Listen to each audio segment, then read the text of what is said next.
Good morning. This is Sunday, the 24th of June, 2026. And I want to deal with you from Matthew 24, one of the most wonderful chapters in the Bible for me. Let's read from verse 1. Then Jesus went out and departed from the temple, and his disciples came up to show him the buildings of the temple. And Jesus said to them, "Do you not see all these things? Assuredly I say to you, not one stone will be left upon another that shall not be thrown down." The historian Josephus wrote about the temple and the beauty of the sandstone with which the temple was built. The small stones turned into a golden color in the afternoon when the sun sets over the Mount of Olives. That must have been a fascinating scene, according to them. Verse 3. Now as he sat on the Mount of Olives, his disciples came to him privately asking him 3 questions. Number 1, when will these things be? Number 2, what will be the sign of your coming? And the 3, what will be the sign of the end of the age? And Jesus answered them, saying, I am the Christ, and will deceive. Verse 4. And Jesus answered and said to them, take heed that no one deceives you, for many will come in my name, saying, I am the Christ, and will deceive many. Deception became part of our daily routine, especially with the development of artificial intelligence. It became almost impossible to judge between truth and lies that are posted on social media. And even in the church, we find deception, for example, this prosperity preaching. Verse 6. And you will hear of wars and rumors of wars. See that you are not troubled, for all these things must come to pass, but the end is not yet. It's not the end of this. Nations will rise against nation and kingdom against kingdom, and there will be famines, pestilences, and earthquakes in various places. All these things are the beginning of sorrows.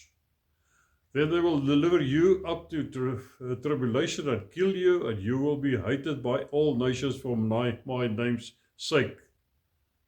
And then many will be offended, will betray one another, and will hate one another. Jesus talking to the Jews mainly here. 3 ages, these things mentioned by Jesus was with man, but as the population of the world grew, all these things expounded exponentially. And verse 11, then many false prophets will rise and deceive many. Again, deception. Prophecies are flooding the social media, and the child of God must judge every prophecy against the word of God, because many of those prophecies are false.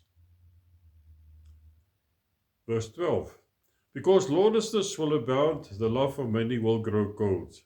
Lawlessness is currently at the order of the day. Verse 13. But he who endures to the end shall be saved.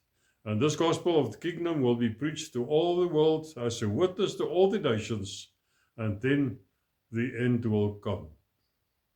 The church proclaims the gospel for the past 2,000 years. Until her removal at the rapture, and then the 144,000 Jewish evangelists, and after them an angel will proclaim the gospel during the tribulation years up to when the millennium will begin. Verse 15. Therefore, when you see the abomination of desolation spoken of by Daniel the prophet standing in the holy place, whoever is, let him understand. Then let those who are in Judea flee to the mountains. Let him who is on the housetop not go down to take anything out of his house, and let him who is in the field not go back to get his clothes. But woe to those who are pregnant and to those who are nursing babies in those days, and pray that your flight might not be in the winter or on the Sabbath. This part does not refer to the destruction of Jerusalem and the temple in 70 AD, but to the midpoint of the tribulation, the 70th week of Daniel, as prophesied by Daniel in Daniel 9 verse 27, which says, then he shall confirm a covenant, this is Antichrist, with many for 1 week, but in the middle of the week he shall bring an end to sacrifice and offering. And on the wing of abominations shall be one who makes desolate, even until the consummation, which is determined, is poured out on the desolate. Verse 21. For then there will be great tribulation, such as has not been since the beginning of the world until this time, no, not ever shall be. For the sincere child of God, there will always be tribulation, because Jesus said that in John 16 verse 33.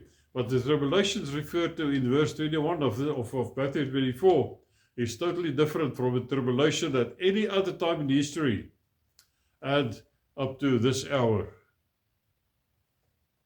Verse 22, and unless those days were shortened, no flesh would be saved, but for the elect's sake, those days will be shortened. Those days will only be 3.5 years, not more than that. And the elect can only refer to Israel and not the church, as the church is already taken out, removed from this earth. Verse 23. Then if ever anyone says to you, look, here is the Christ, or there, do not believe it. False Christs and false prophets will rise and show great signs and wonders to deceive, if possible, even the elect. See, I have told you beforehand. Therefore, if they say to you, look, he is in the desert, do not go out. Or look, he is in the inner rooms, do not believe it. For as the lightning comes from the east and flashes to the west, so also will the coming of the Son of Man be. For wherever the carcass is, there the eagles will be gathered together. Immediately after the tribulation of those days, the sun will be darkened, the moon will not give its light, the stars will fall from heaven, and the powers of the heavens will be shaken. Then the sign of the Son of Man will appear in heaven, and then all the tribes of the earth will mourn, and they will see the Son of Man coming on the clouds of heaven with power and great glory.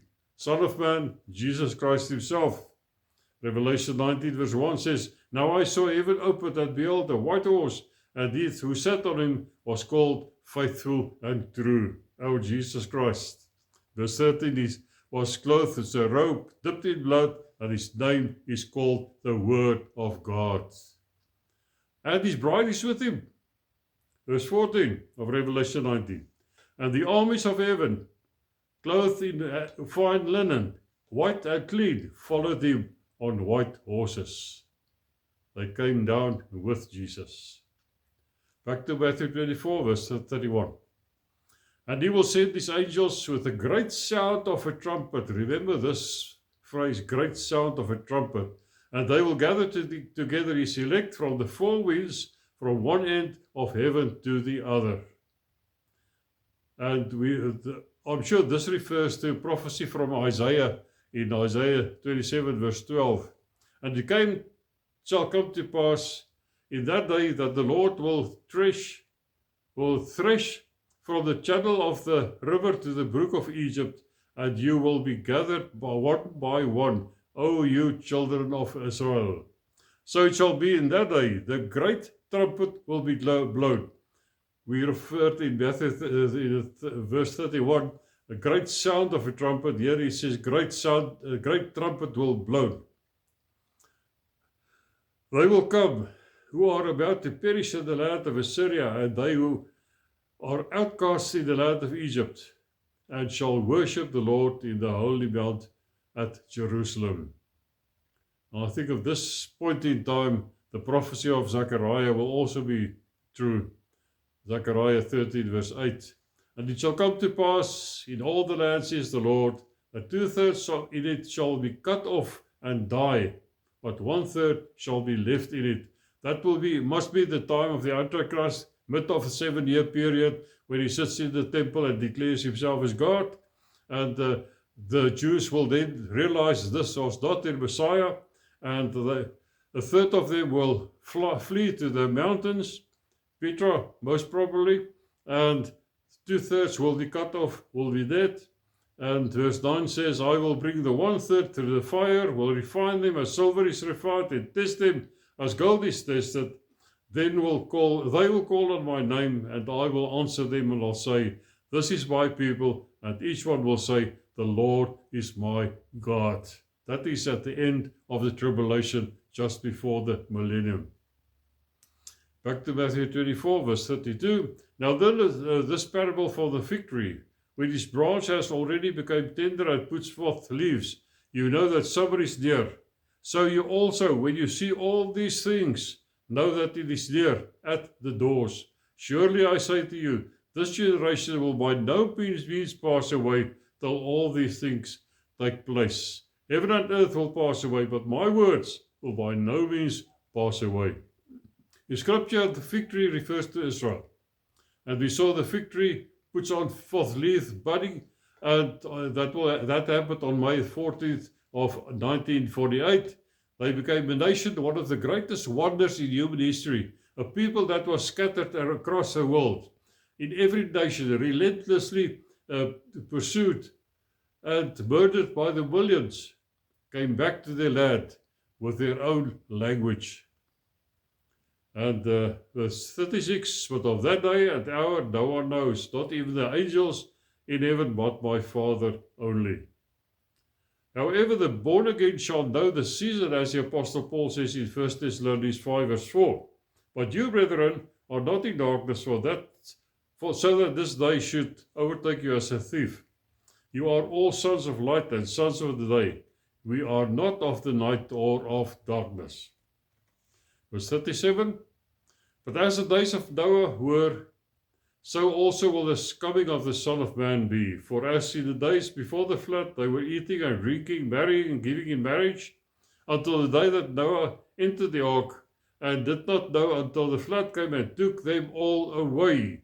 So also will the coming of the Son of Man be. Then 2 men will be in the field, one will be taken and the other left. 2 women will be grinding at the mill, one will be taken and the other left. My question, could these verses be a reference to the rapture? Many Bible scholars say there's no reference to a rapture in Matthew 24. But Jesus refers to the day of Noah when the flood came and took the unrighteous away, and the righteous were left, as he said in verse 40 and 41. This is the separation before destruction that we discussed a few weeks ago. And this theory is found throughout the pages of the Bible. The righteous remained to be taken to safety, as Paul wrote in 1 Thessalonians 4 verse 17. Then we who are alive and remain shall be caught up together with him in the clouds to meet the Lord in the air. Matthew 24:42. Watch therefore, for you do not know what hour your Lord is coming. But know this, that if the master of the house had known what hour the thief would come, he would have watched and not allowed his house to be broken into. Therefore also be ready, for the Son of Man is coming at an hour you do not expect. Who then is faithful and wise servant, whom his master made ruler over his household, to give them food in due season? Blessed is that servant whom his master, when he comes, will find so doing. Assuredly I say to you that he will make him ruler over all his goods. But if that evil servant says in his heart, my master is delaying his coming, and begins to beat his fellow servants and to eat and drink with the drunkards, the master of that servant will come on a day when he is not looking for him, at an hour that he is not aware of, and will cut him in two and appoint him his portion with the hypocrites. There shall be weeping and gnashing of teeth. And I close. It cannot be overstressed that everybody should know the Lord, being blood-washed and born again, and be ready and watchful for Jesus' return. May God bless and keep you. Amen.